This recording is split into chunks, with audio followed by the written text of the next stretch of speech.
Match যেন একেই বলে, সেরা খেলার উদাহরণ যেন এটাই। মাদ্রিদ ডার্বি দেখিয়ে দিয়েছে চ্যাম্পিয়ন্স লিগ কি জিনিস। দুই দলের খেলায় আলো কেড়ে নিয়েছেন ব্রাজিল ও আর্জেন্টিনার খেলোয়াড়। ম্যাচকে যদি আপনি রেটিং দিতে চান তবে 10-এ চাইলে 10 দিতেই পারেন, বিশেষ করে রদ্রিগো ও হুলিয়ান আলভারেজের গোলকে। আলভারেজ যেন মাদ্রিদকে তাদের মাঠে পেলে জ্বলে ওঠেন বারবার। চ্যাম্পিয়ন্স লিগের রাউন্ড অফ 16-এর গল্প জেনে নেওয়া যাক, যেখানে এক ম্যাচে ব্রাজিল ও আর্জেন্টিনার ছিল দাপট আর অন্য এক ম্যাচের স্কোর লাইন 7-1, যা মনে করিয়ে দেয় পুরনো অতীত। একে তো চ্যাম্পিয়ন্স লিগের ম্যাচ, তার উপর আবার মাদ্রিদ ডার্বি। রিয়াল মাদ্রিদ যেন এদিনেই ফিরে এসেছে সেরা ছন্দে। বলা হয় চ্যাম্পিয়ন্স লিগ মঞ্চে জাদু জানে রিয়াল।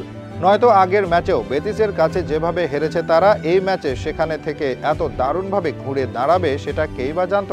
ম্যাচের মাত্র 4 মিনিটের সময় ফেডেরিকো ভালভার্দের কাছ থেকে বল পেয়ে অসাধারণ এক গোল করে বসেন রদ্রিগো। গোলটা ছিল দেখার মতো। বাঁ পায়ে নেওয়া বুলেট গতির শট যেন চোখেও দেখেনি অ্যাথলেটিকোর গোলকিপার অবলাগ।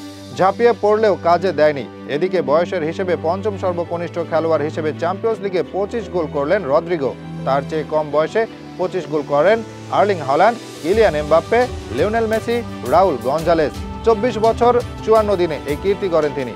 এদিকে এগিয়ে যাওয়া মাদ্রিদ চেয়েছিল আক্রমণাত্মক ফুটবল উপহার দিতে, তবে পিছিয়ে ছিল না অ্যাথলেটিকো।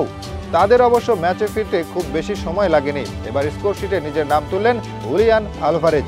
প্রশ্ন আসতে পারে, কোন গোলটা ছিল বেশি সুন্দর? যদিও ভোট পড়বে আলভারেজের পক্ষেই বেশি। কামাভিঙ্গাকে মাটিতে শুয়ে ফেলে তার কাছ থেকে বল কেড়ে নিয়ে এরপর টাইট অ্যাঙ্গেল হতে তার নেওয়া শট ঝাঁপিয়ে পড়লেও আটকাতে পারেনি কর্তোয়া। পোস্টে আঘাত লেগে বল জড়িয়েছে জালে। একটা বিশ্বমানের গোল বলতে যা বোঝায়, এটা ছিল তেমন এক গোল। অ্যাথলেটিকোর জার্সিতে এটা নিয়ে রিয়ালের মাঠে 2 ম্যাচে নেমেছেন আলভারেজ। 2 ম্যাচে গোলের দেখা পেয়েছেন। প্রথমার্ধ শেষ হয় 1-1 গোলে। দ্বিতীয়ার্ধে আবারও শুরু রিয়ালের আক্রমণ। গোলের জন্য অপেক্ষা করতে হয়নি। 55 মিনিটে ইব্রাহিম দিয়াজ গোল করে এগিয়ে দেন মাদ্রিদকে। অ্যাথলেটিকোকে যেন বুঝিয়ে দিলেন কারা আসল মাদ্রিদ। শেষ পর্যন্ত 2-1 গোলে শেষ হয় প্রথম লেগ। দ্বিতীয় লেগ হবে 13 মার্চ। এদিকে আরেক ম্যাচে পিএসভির বিপক্ষে 7-1 গোলের ঐতিহাসিক জয় পেয়েছে আর্সেনাল, যে স্কোর লাইন মনে করিয়ে দেয় অনেক পুরনো অতীত। এই জয় যেন তাদেরকে আর দ্বিতীয় লেগের অপেক্ষায় রাখছে না। বলা যায় এতেই কোয়ার্টার ফাইনাল নিশ্চিত হয়ে গেছে তাদের। এখন বাকি শুধু আনুষ্ঠানিকতা।